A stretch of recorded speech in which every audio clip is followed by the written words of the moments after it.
What's up, guys? What's up, guys? How you doing? Okay, so this video is titled. I've tried to shoot this like 5 different times, but this video is titled, "I do not have a mother. I've never had a mother." But hold up. Wait a minute. Before anyone comes for me, before everyone says anything, to all the people who want to believe her, it's fine. I have nothing against you. But hear me out first. Let me tell you the definition of a mother. Let me just tell you what society puts out there. And it could be wrong. It could be wrong, right? But I've got this from other people before, okay? So this is how I know it's not wrong. Number 1, I was not adopted out of love and out of okay, I'll say it like this. I was adopted out of selfishness. I really think that it was selfish. I do not think that it was out of love. I do not. I'm sorry. I do not. I think from my dad's look, yes. Maybe from his heart, yes. Certain siblings, yes. I can say that they loved me. Yes, that's fine. From so-called mother, no. I think that she was in the hospital. God told her, or she couldn't have any more kids. She had my sisters. She was done. And she wanted more because she came from a big family of 13. So I totally get it. But she should have just been happy with what God gave her. God gave her a boy and a girl, 2 boys and 2 girls. She should have been happy with that. Some women don't even get 1, okay? I haven't even had 1. And people want to say it's my weight, but it can't, because I've seen fat people that are parents. Anyways, so when I came into the picture, God gave her a child with learning disability and physical disabilities, because my birth mother, who never should have been a mother, who had a one-night stand, oops, she got pregnant, oops, she gave the baby up, oops, other stuff should have happened to the baby. That's just my opinion. But I'm going to keep my mouth shut, because I don't want to say that God makes mistakes, because God doesn't. But I feel like I was a mistake. That's just my opinion. So, you get a child who at this time is the only child in the time zone in your life that has so many issues, is always sick, always in the hospital, blah, blah, blah, blah, blah, blah, blah, right? Thank God they had Air Force insurance and they had all the medical stuff to cover, because if he would have been with his birth mother, he probably would have died. Okay? So I'll give her that. She kept me alive. I will give you that. But when I'm talking about nurturing, holding you, loving you, telling you love you, spending time with you, feeling safe to go tell your mother that, you get an F. You get an F. Whenever sit, you get an F on that. Because growing up, but I see this on her side of the family. I see this with a lot of the mothers on that side of the family. I do see that. Growing up, and I'm not the only one who says that, but then I'm the only one who will put it on camera, and I don't give a crap. I don't care. Growing up, it was a lot of dictating. You're going to do this. You're going to go here. You're going to do this. Da, da, da, da. We put a lot of money into you. You owe us your life. Blah, blah, blah, blah, blah, blah, blah. And it's like, as the years went on, right, I'm still having shit happen to me from people like a neighbor down the street. Shit is happening to me. You think I'm going to come and say, Mom, this is happening to me? Mom, it was a secret. I didn't even tell you, because I didn't have a relationship with you like that. I couldn't tell you that was happening to me. That's another reason why I say I did not have a mother. I did not feel safe to be like, hey, Mom, this is happening to me. Can you help me with it? No, I felt like I would have been, 1, I probably would have got hit with a belt or something. 2, I felt like it would have been, you're lying, your mouth would have been washed out, and you would have probably been not allowed to go do anything, because they would think that you're a liar, you're a pathological liar, making up lies. 2, you would have had to apologize to the person that was doing something to you, because in her eyes, she would have thought you were lying, even though you know this person is victim. Anyways. So, no, I did not have a mother. Then, I will never forget this. This is what broke my heart. This is when I really checked out. I'll never forget. I think I was 9 or 10, right? And I remember this lady had this son that was special needs, right? And he was in this school for special needs kids. And so she became really good friends with my mom through homeschooling. That's another thing that I don't agree with. I agree with it to a point for certain parents that are okay and they can do it. But parents like mine, no, it never should have been done. We should have been put into public schools so they could have helped me with my reading and helped me with other issues. But anyways, getting back to what I was saying. we were driving to this little church. I don't remember where it was in town, right? It was me, my mom, and my dad. And when we were in the car, she was like, but Michael, I don't know. She said something like, I'm not ready to let him out of my sight or something like that, whatever, right? And I'll never forget. I'm in the backseat. I'm pissed because they have me dressed like a nerd. I'm wearing like khaki pants, these big ugly ass black shoes that looked like a boat, and some sweater because it was like cold time, right? And I'm like, dude, why the hell? Like, they had me dressed like I was going to a Catholic school or something like that, right? Fun fact, I did go to one way later. But anyways, listen. So I'm in the backseat. I'm pissed. And I remember we're driving. We're going there. And I didn't want to go, but I was forced to go. We get there. We get out of the car. And before we get out of the car, I remember my dad grabbed my mom. Jack, you need this. You need a break. I said, what the fuck? Hold on. Wait a minute. So I'm that much of a distraction to her. She needs a break. All right, I got you. I checked out any respect for my dad that day when he said that. I said, wow, so I'm a burden. Okay, cool. Dude, if I could have ran away, I would have ran away that day. That day I would have ran away at 10 years old. So we go to this school. They're telling us all this stuff. I see people with like Down syndrome, people that are like, just have different issues. And I'm just like, I don't fit in here. Nothing against those people, but I'm like, I don't fit in here. Like, my brain is not like that. Like, what are you doing? And this will be good. This will be good. Just like off of a movie scene. Seriously. It was just like, this will be good. And then I remember, like, I made friends with the kids that, like, were like me, right? And their parents were like forcing them to go to this school, and they were just hyperactive. That's all it was. That was all it was. We didn't have all these issues. We had ADHD. We were just very hyper. I guess that technically is some type of disability, but whatever. Who goes? So I remember we left this school. I made 2 new friends. I made Chad, Mariah, Amber, Ashley, Cody that day, and then our 2 teachers that were super, super cool. And I was like, okay, fine. I get to go to school and have fun with some friends, whatever. It gets me away from this woman and my little brother, right? Who was teasing me all the time. So, but I was still close with him. So I go to school. I'm in this school all the way. The school does not go past the age of 12, right? So I get out of the school. Then I'm homeschooled again from 12 until I'm about 14. Then I get kicked out of the house. I have to go live with this family. And I told that story. That's in one of my YouTube videos. And so on and so on and so on, right? So every time that I would try to be like, oh, this is normal, this is how my mother's supposed to be, I would go to like my best friend Chad's house where his mom is like super sweet, doting on us, like hanging out with us. We're joking around. We're having fun. She's giving us hugs. We're building forts together. We're doing all this fun stuff. And it's like, you knock over something, you're not going to get screamed at. You're not going to get hit. You're not going to have to it was like all this different stuff. Like she was a nurse. She had a very real job, stressful job. I'm not saying homemakers are not a job. Don't get me wrong. They are. But it was just like so different than what I was used to. I loved going, like I hated the school at first, but I was so thankful to get away from her. I was so thankful to get away from her. I was so happy to get away from her. It was like my freedom from 7 a.m. until about 2 or 3 p.m. I was free. I could be myself. I was happy. And all the teachers were like, there's nothing wrong with Matt. Matt just needs a little more help, just a little bit. And he has the biggest heart, and he's so sweet, and he's so giving. There's nothing wrong with him. Like, we don't see what she's talking about.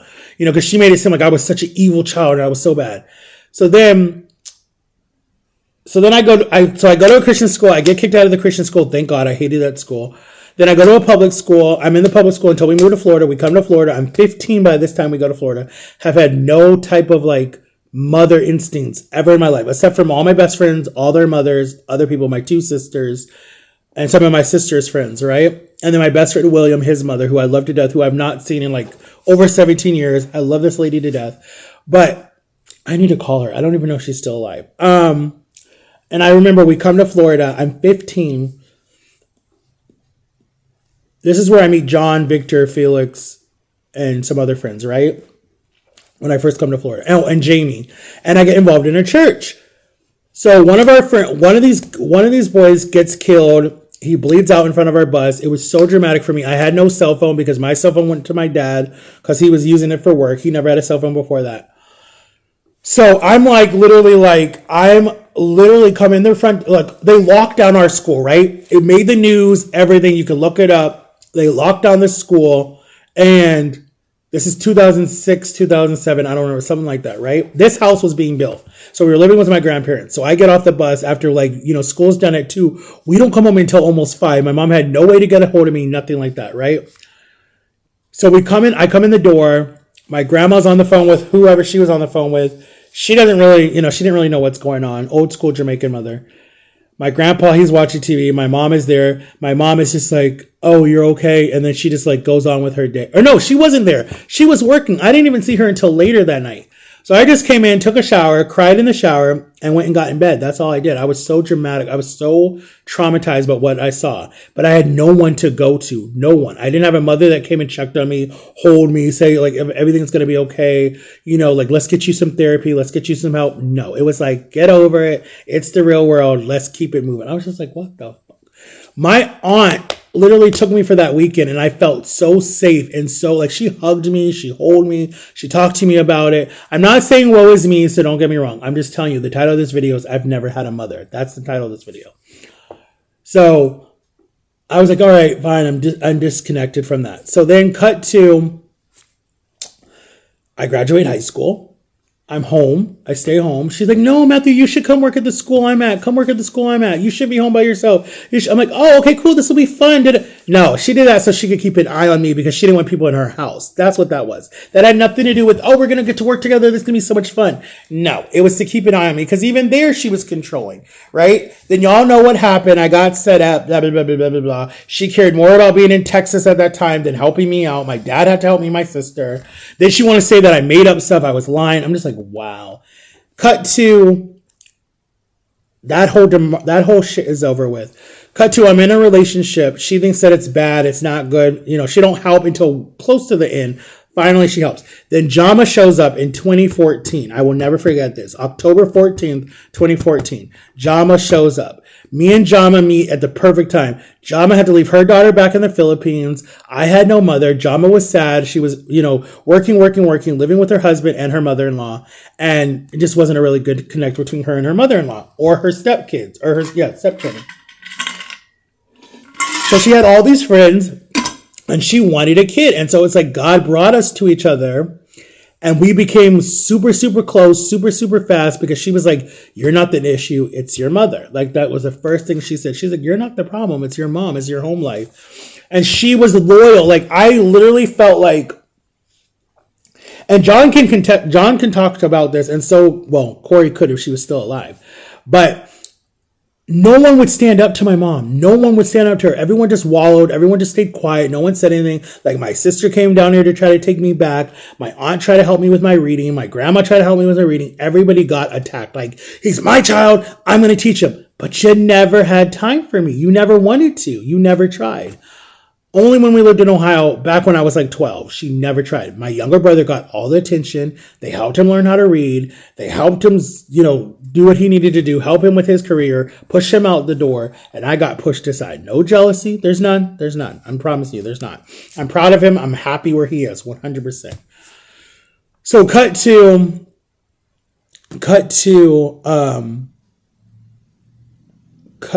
where were we at? I just had a brain fart. So yeah, I go through my whole case. That's over with. Then I'm in therapy. I'm trying to get help. She's trying to help me with that. She doesn't really help. All we do is argue. Then,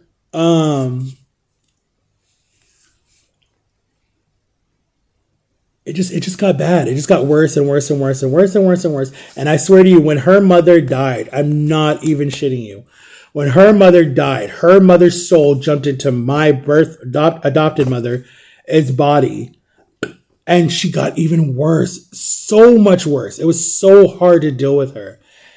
And then it was all this mental abuse for like year after year.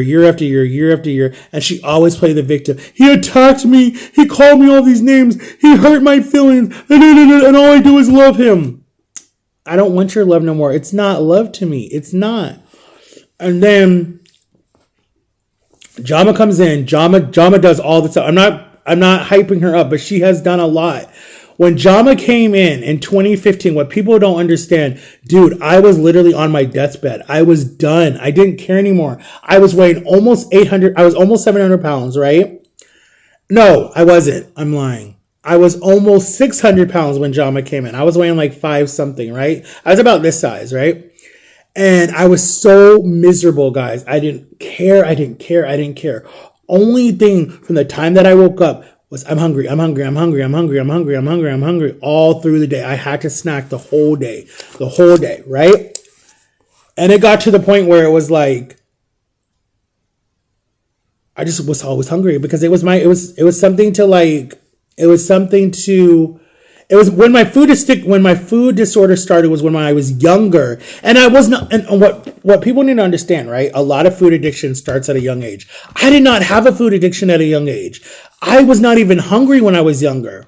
It really didn't hit me until after what I went through all that abuse, and I was like, okay, I'm not going to choose drugs. I'm not going to cut myself. I'm not going to overdose on medication. I'm not going to become an alcoholic. So I'm like, all I'm going to do is eat. So that didn't start hitting me until I was like, I want to say right when we moved to Florida, really, because before that, I was so athletic. I was moving. I did stuff. I played sports. I did baseball, football, soccer, volleyball. I did everything when we were in Ohio. When we moved to Florida, it was so depressing for me because it was like right after my freshman year. It was my sophomore year of high school. And I was like, I'm moving somewhere new. I have no friends. I was close with my cousins, but it just was different. And I had to leave all my best friends and my sisters and my brother. And it was hard for me. And I was just like, I don't feel safe. I don't feel safe at all. And so, I started eating. And I mean, that goes back to when my mom used to lock the refrigerator. Like, she's the reason why I have a food disorder. I give it to her 100%. I don't care what anyone says.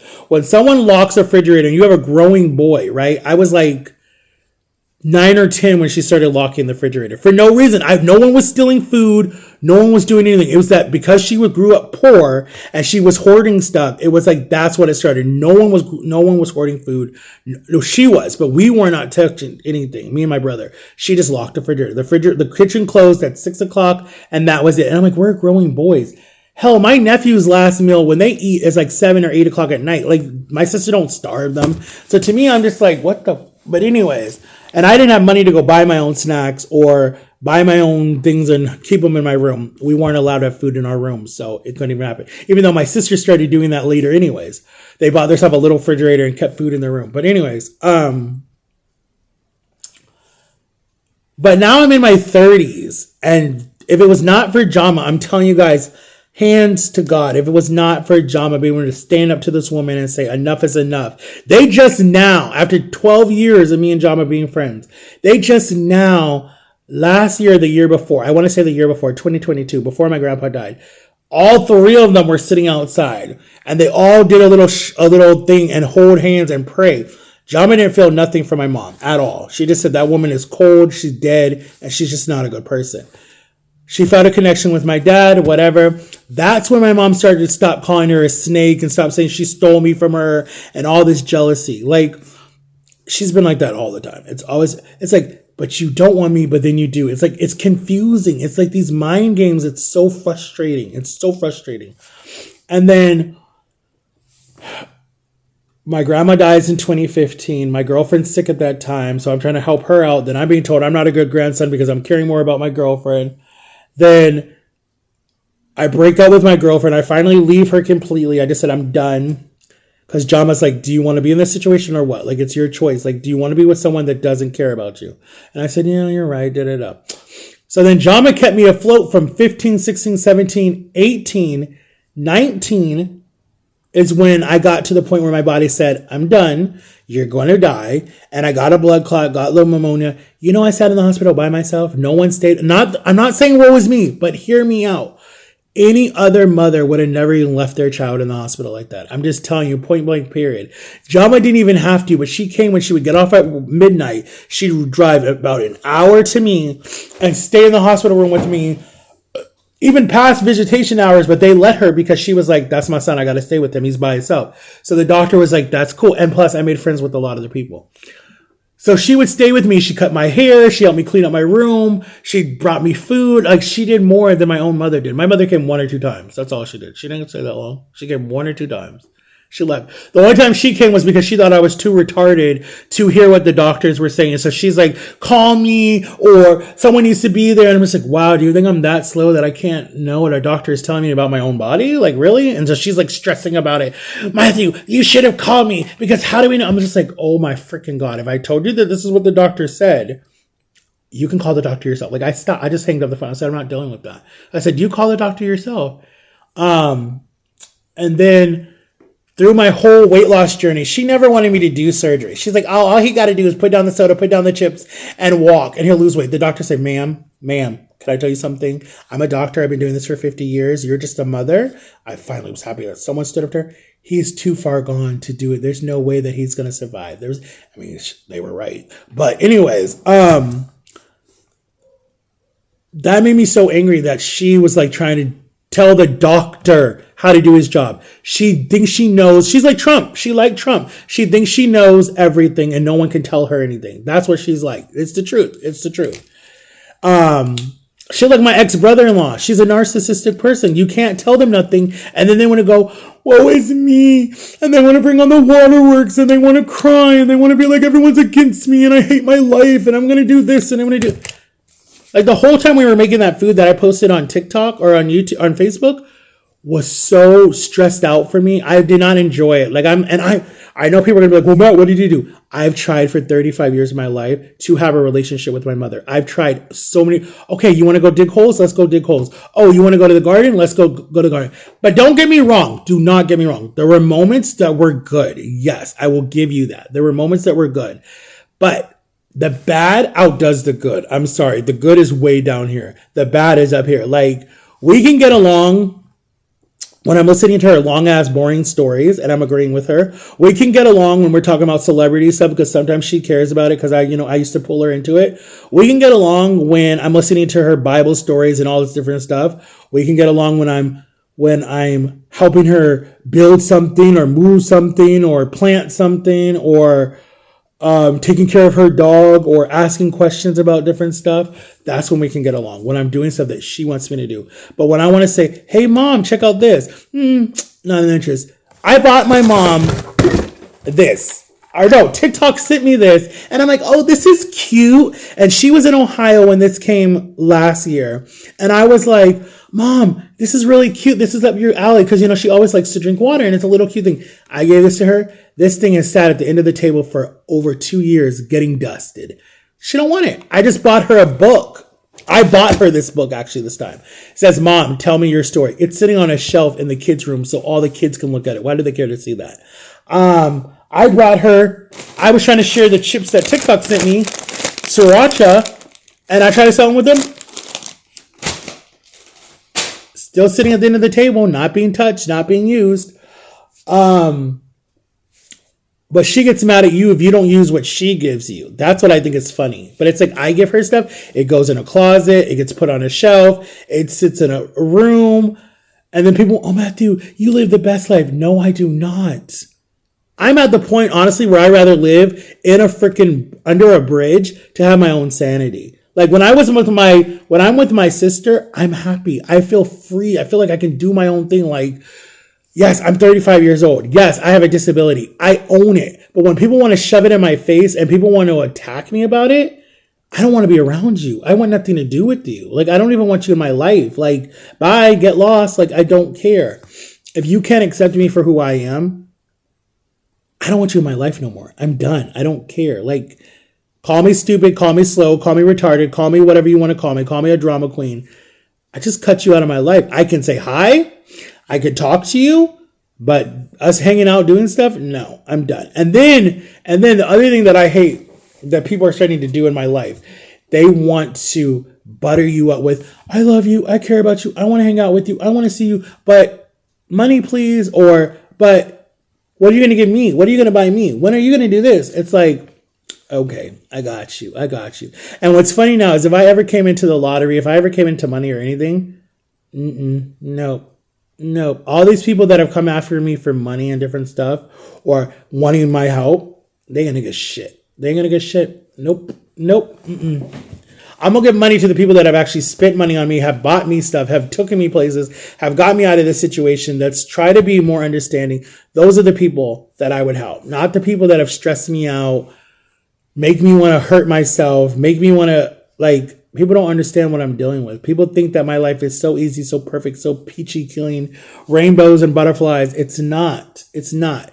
The Christian stuff that you see outside, the stuff when you walk in this house, it's an act. I'm telling you right now. She would win an Oscar for how good she plays. The perfect little housemaker with the big, beautiful smile. And your mother's so loving. You're like, yeah, okay, whatever. You only can see one pass. You only see one side of it. Poor little Miss Ravine, our neighbor. She's not poor, but I mean, like, she thought my mom was a perfect little angel. So sweet, so loving, right? She used to get on me, Matthew, why aren't you being nice to your mom? And I'm just like, Miss Ravine, you haven't seen the whole story. Stop, right? Jamaican, they're outgoing. They love to put their 2 cents and stuff. Nothing wrong with it. I've grown up with a Jamaican father, Jamaican grandparents. It's whatever, right? Aunts and uncles. So my brother died. It's like a week after my brother died, right? They come back because I thought they were going to stay longer, but they only stayed a week, right? So they come back and it's like that Sunday. And so my parents were, you know, they didn't want to go to church or whatever because they didn't want people to say, my condolences, whatever, right? They're grieving. So I'm like, okay, I can understand that. That's fine. Cool. So then the neighbor, Miss Ravine, she comes over, opens the door. My mom opens the door. My mom gets it. My mom's talking to her. My mom goes off on this lady. Like, literally, I don't want to come to the church. Stop telling me this. And I'm just like, I'm standing like in the back. I can hear this, right? And so Miss Ravine just looks shocked. So she leaves. She goes home. My mom and dad do whatever the hell they're going to do. They go out. They do what they do, right? So Miss Ravine calls me crying. And I said, why are you crying? Your mom just scared me. I've never been treated like that in my whole life. And I said, it's because of grief. I said, no, Miss Ravine. No. It's not because of grief. This is who she is. I told you. There's 2 faces. You see the nice side and I see the bad side. So I said, I've been telling you that when you used to get mad at me for, why do you talk to your mother like that? There's 2 faces. You guys see a loving, caring, sweet, giving, and she's all of that, right? But when the door shuts behind the scenes, it's a different person. I'm telling you that right now, point blank, period. She had 2 kids that were not talking to her.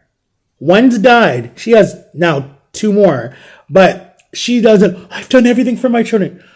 When you shove in your children's face that you gave up your whole career for your child, no one told you to do that. That was your choice. Yes, we appreciate it. But when you shove it in their face and tell them that they owe it to you to live a better life, honey, it was your choice. You're still smart. You can get right back into it and do it again if you want. It's your choice. No one told you to do that. There's a thing called working mothers. My sister does it very good. You could have done it when you had your first child. You could have stayed in the Air Force. You could have done what you wanted to do. You got out to raise that kid. That's between you and him and God. I wasn't even born yet. So I'm just letting you guys know what's going on because I know people always want to come for me and people want to say stuff to me. Why do you always talk about this? Why do you always need to do this? If I could pull all the ADT cameras that are in this house and put it in a slideshow and let you guys hear the arguments and let you guys see what's happened to me, you guys would understand why I'm big. You guys would understand why I'm the way I am. You guys would understand why I snap back when people attack me, why my guard is always up. You guys would understand like, oh shit, he is going through a lot. So don't always judge a person by their looks or how they act because you don't know what the truth is. You don't know what they're going through. You don't know what's happening to them. That's why I always try to be friendly when I meet anybody because I can be the most loving, caring, honest person, but I don't even let you know how empty I am inside. I feel so unloved. I feel so unappreciated. I feel so alone my whole life. I felt like that my whole life. No one's ever made me feel safe, loved, or wanted. Ever. I'm just being completely honest with you. I've never felt that way. I look at me and my girlfriend's relationship and I'm like, was that even true? Because listening to her son and him say stuff like, she didn't really love you. She felt sorry for you. Like, I don't know what's real anymore. I really don't. Because to ask the people that were around us around that time, I just don't even know if they would know. Like, I would believe John and Lily. Yes, I would believe them. But to ask her brother, no, because he ain't going to tell me the truth. I don't know what's true. But to hear her own son say that, I don't know what was said when I would leave, and he's 2 or 3 years old. He can remember stuff. And for him to say that, like, that makes me realize, so was I a fucking idiot to stay for 7 years in a relationship that was like, I mean, yes, I was an idiot to stay with someone that was cheating on me. Yes, 100% I take that. Yes, I was an idiot for staying for a child that didn't even really give a shit about me. Yes, I should have left. I get it. I get it. I hear you. I hear you. I was a dumbass that stayed for 7 years. Yes, I get it. That's why I will never date another woman with a child never again. I'm done. I'm good. But honestly, I don't regret it. I don't regret it. I don't. Because I loved her to death, literally to death. Like, I loved her where I would have done anything for her. Anything for her. And I did. I did. I went against my judgment so much. A lot of times in our relationship. So much. But I started to think, was it the way that I was raised was why I didn't believe in that stuff? Like, you can be manipulated to believe a lot of stuff by someone that's not all the way there. So to me, being in a relationship and being intimate with a girl before marriage, it's not a sin. I don't think that that's a sin. That's your choice at the end of the day. I think smoking is your choice. I think drinking is your choice. You're not going to go to hell. All the stuff that was told to me when I was a child, getting tattoos, having piercings, dressing a certain way, it's your choice. Do I think that certain people should not wear that? Yes, I do. At a certain age, I think that you should not be wearing a belly shirt or something like that, or know what your sexual orientation is at 5 or 6 years old. No, I do not think you should know that. I just don't. I know when I was that age, if someone told me the sky was blue or pink or something, I would have believed it. So that's all I'm saying. I don't think that a 5 or 6 year old would believe that. Like, we weren't even allowed to believe in Santa Claus because my mom didn't want us to believe in that. We weren't even allowed to watch cartoons. Like, she stole a lot of stuff that would have maybe just made our life a little bit easier, a little bit funner, because she thought she was sheltering us. All she was doing was messing us up for the real world when we got in the real world. That's what she was doing. She was messing us up. Because the first time I saw a person die in front of me was when I was at that school and I was 15 years old. I never saw death before that. We weren't allowed to watch movies, nothing like that. I didn't even get to learn about the dun-dun-dun until I moved to Florida. Even though I did the dun-dun-dun, but I didn't know what it was called. I didn't even drink until I moved to Florida. I never drank before that. No. I didn't even drink until I came here. I didn't even smoke cigarettes until I got with my girlfriend. And then she made fun of me because I didn't even inhale it the right way. I would just, put it in my mouth and then blow it out. I didn't even inhale it because I was told that it's bad for my lungs for a person that's asthmatic. Even though I know people who smoke that are asthmatic. I don't even have any tattoos or piercings, even though I pierced my ear once, because I listened to every way that she raised me. That's the problem. And then she want to say that I'm a bad kid and I don't listen and I'm disrespectful and I'm rude and I'm selfish and all this bullshit that's not even true. Dude, out of all your kids, I'm the one that's still here. I'm the one that still puts up with this shit. I'm the one that deals with this all the time. I'm the one trying to make everybody else successful and being the freaking bulldog and the person keeping this family afloat, and I'm tired of it. People might not see it that way, but I realized that. And my therapist has told me that you try to help everybody else, but you're falling apart yourself. That's not good. And I said, you know what? You're right. It's okay to say no. It's okay to be like, I don't want to do this. I don't want to go with you. I don't want to hang out with you. Stop thinking about people's feelings. It's okay to say no. Dude, I overthink shit so much it's not even funny. Like, I need to stop doing that.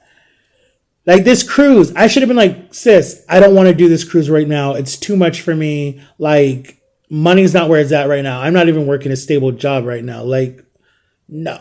Like, I need to tell her that, and I'm going to tell her that soon.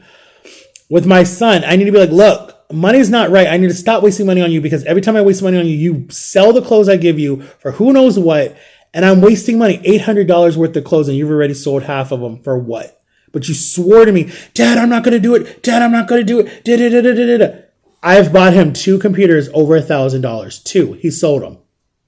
Dad, I'm not going to do it. It's like, I'm done believing that lie. I'm sorry, dude. No wonder people want to say I'm retarded and stupid and slow. It's easy to get it's easy to get the wool over me. I'm such a pushover. It's so easy. That's why I'm like, now I know why God won't give me a lot of money, because God knows that I'll be taken advantage of so freaking badly. It's not even funny. Because I'll be trying to help everybody but myself. Like, dude, I'm drowning. I'm literally drowning. Literally. Literally. I'm sorry, guys. I know I'm going on, but this is like therapy for me. Even though no one's talking back, it's like therapy for me. It's therapy. I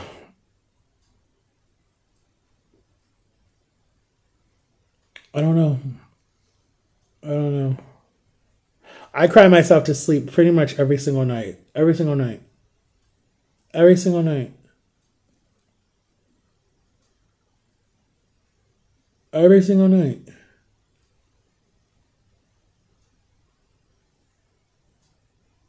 I cried so freaking much when I found out my brother died. Like, so much. And I had no one to call. I had no one to call, no one to reach out to, no one to say I'm falling apart, no one to even see me, no one to even understand what I'm going through, no one to be like, yo, like, I got you. Let me come pick you up. Let me hang out with you. And people will ask. I just don't want to be a burden to people because my mom has made me feel like such a burden on this family. Like, she blames me for why my brother did what he did. She blames me for that. She says it's my fault. She says it's my fucking fault.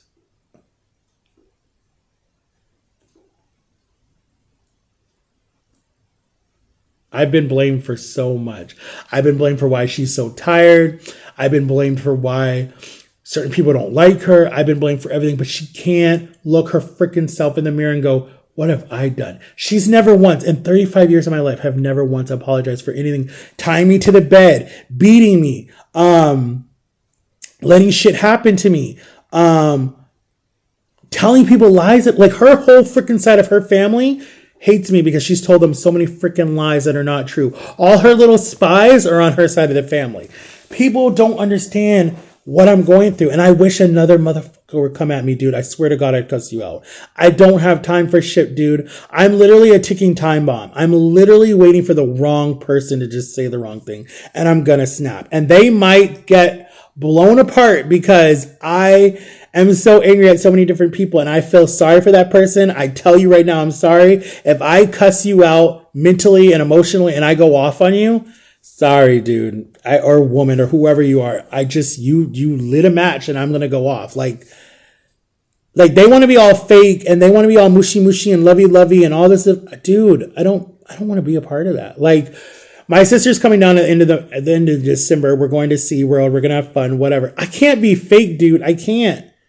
Like, I keep going back and forth. Like, dude, I might do overtime at my job and just work. I don't want to go. I don't want to be around my older brother that's going to be there. I want nothing to do with him. He said something to me that he said that people with a disability should be aborted. We should be killed. He said that. And I said, ooh, when I heard that,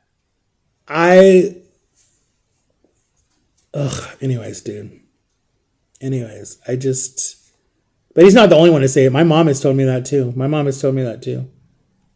If I would have known you were going to be like this, I never would have adopted. Hell, woman, if I would have been old enough, I would have said no to... Dude, I would have said no. If I was 5 or 6 or 7 years old when you adopted me, I would have said hell to the no. I would have never moved in with this family. Never. But I was 4 months old. How the hell is a baby going to know? I mean, I knew, but like...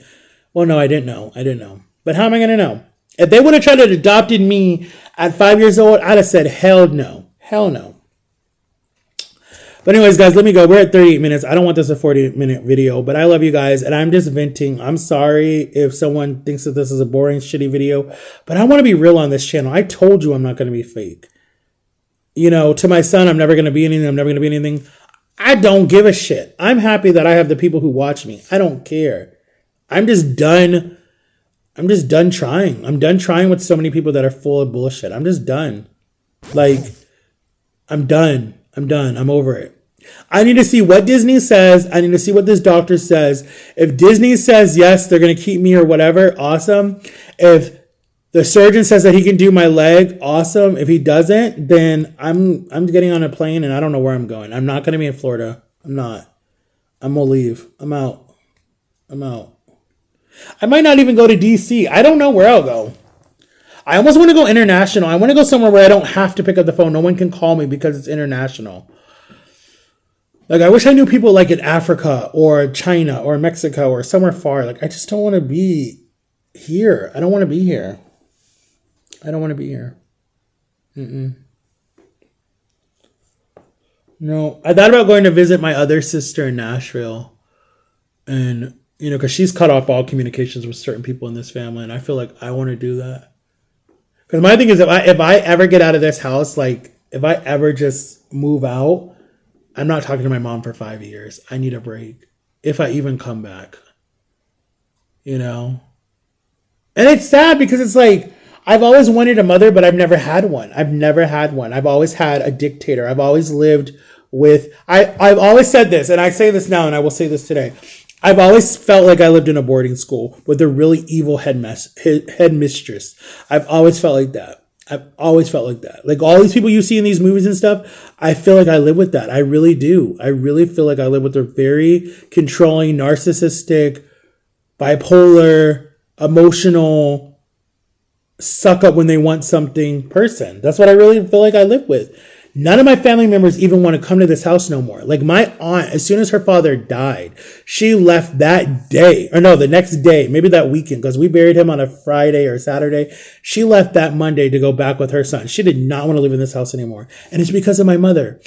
All the granny nannies that came here wanted nothing to do with her because she acted like they were her maids. My own sister don't even talk to her. Like, that's how bad it is. Like, it's just like, no, I'm not dealing with that. But people don't see that. People see the little sweet personality. Or she'll snap, but they won't put two and two. They're just like, wait, did she just go off on me? Like, they don't put two and two together. That would have made me like, red flag, red flag. But I'm not saying she's an evil person, and I'm not saying that she's well, I guess technically I am, but I'm not meaning it like people who know her should not be friends with her. I'm just saying, stop coming for me and saying that I'm disrespectful and I'm rude and I'm selfish, and if it wasn't for her, I wouldn't be here. Yes, you're right about that. Yes, if it wasn't for her, I wouldn't be here. Yes, 100%. You can take that and shove it. But if it wasn't for her, I wouldn't be so fucked up either. Like, that's what I'm trying to say. Like, people try to come in and help me with my disability. She would not let nobody. I remember the first freaking time. This was almost 17 years ago, right? I remember I read a whole freaking paragraph, right? Under a time limit. And I was so happy, and the classroom clapped and everything. And I remember Mrs. Stone, that was my teacher, and John helped me with this. John was my witness, okay? This is why me and John became best friends, because John just was a good friend. He was a good friend. He didn't judge me. He didn't make fun of me. Nothing like that, right? So I remember I was so excited, and Miss Stone was like, I'm so proud of you, Matthew. Good job. Like, before this, I never read anything, couldn't do it, whatever. I was too embarrassed, whatever, right? And she was like, do you want to call your mom? I was like, yeah. Let's call my mom, right? Call my mom. She's working at the school at the time. We call, we talk to her. She picks up. She's like, oh, is everything okay? We're like, yeah, we're fine. I'm like, Mom, guess what? She's like, what? Like, like she was so distracted by the school or something like that. Can I read to you? So I read it to her, and she just goes, oh, that's nice. And she's like, I gotta go. And I'm just like, wow. Like, I cried. I was just like, wow. And I'm just like, can I have a minute? And I left the room. And then the teacher was just like, she came out. She's like, are you okay? I'm like, I'm fine. She's like, is she always like that? I said, yeah. She's like, it's okay. Who cares what she thinks? You did good, and I'm proud of you. And she's like, that's all that matters. And then she just was like, you got this. She's like, I believe in you. You got this. And as soon as I left that school, no one else helped me with my reading. Like, as soon as I left that school. And I was like, you know what? I was like, I don't have a normal mother. Like, I wasn't expecting for her to scream and get all excited. I was expecting her to be like, wow, Matthew, I'm proud of you. That's good. You got to read for me when you get home. Like, I'm really excited to hear it. Like you do with like a first grader or a second grader when they learn how to read. Like, that's what I was expecting. But I got oh, that's good. Okay, I got to go. There's someone coming up to the front desk. I was like, wow, okay. I'm not telling you shit ever again. And I never did. I never did. I said, wow. Okay. All right. And then I couldn't come home and read it to her because she was being a jerk about it earlier, so I didn't want to. And then I didn't have a dad that I could tell because he was always working. And then when he came home, he listened to what she said and he didn't even pay attention to me. So I was like, okay, cool. I'm good. But anyways, my grandma was proud of me and my aunt was proud of me. So, that's what mattered. And John was proud of me. I remember that. John was proud of me. And my sisters were, because I told my sisters. And my brother that's dead now. Because I think they came like 2 weeks after that. But anyways, I love you guys. Make sure to like and subscribe. I'm sorry that this is a long video. Let me know. Thumbs down if you want me to do long videos. Thumbs up if you guys like them. You guys really didn't do anything from yesterday's video, but it's okay. And pray for me, guys. Just all I need is prayer, guys. Prayer for me. Pray that God opens the opportunity for me to move the hell out of Florida, or pray that God opens up an opportunity for me to stay with Disney. Disney does put you in an apartment, so that's good. Disney does put you in an apartment. I love that. So that'll work out, and that'll help me a lot. But I love you guys. Make sure to like and subscribe, and I'll talk to you guys later. And I'm going to turn the comments on so you guys can send me some comments. And I'm going to get back to watching something funny to make me laugh. Bye-bye. Happy Friday, guys. Thanksgiving is next week, Thursday. So let me know what you guys are cooking and what you're having. I don't even know. I keep going back and forth. Like, I don't even know if I want to go celebrate with my uncle or not, because my aunt was supposed to be coming and she's not. So I'm just like, I should have saved money so I could have booked a ticket and went to my sister, but I'm definitely going to leave in December. Definitely get me a ticket and go. Unless Disney's like, no, you can't, then I can't leave. But if Disney's like, yeah, you can go, I will go to DC and I will be there in the snow. So maybe I'll do a video in the snow, because there ain't nothing keeping me in Florida no more. So why am I staying here? Yup. And if I don't do the cruise, I'm going to spend time with you. Bullshit. No, you're not. But bye, guys. I love you. See you later. Bye. I'm sorry. I'm just depressed today, guys. Like, I'm so depressed. I'm so stressed out. Like, my smile's gone. I don't smile anymore. I don't even have a soda. I want to drink a soda so freaking bad. Like, if this was not a soda and this is a candle, I would drink this like go, go, go. But this is a candle, guys. Go check it out on my TikTok shop. Like, let me tell you something fun. It's going for $11. It's all different types of sodas, guys. Candle. And it smells just like Dr. Pepper. They have Sprite, they have Dr. Pepper, Sprite, Pepsi, Orange Fanta, Cherry Coke, Cherry Dr. Pepper. I have not tried that yet. I need to try that. Vanilla Dr. Pepper. Gotta try them. Peace out. Love you guys.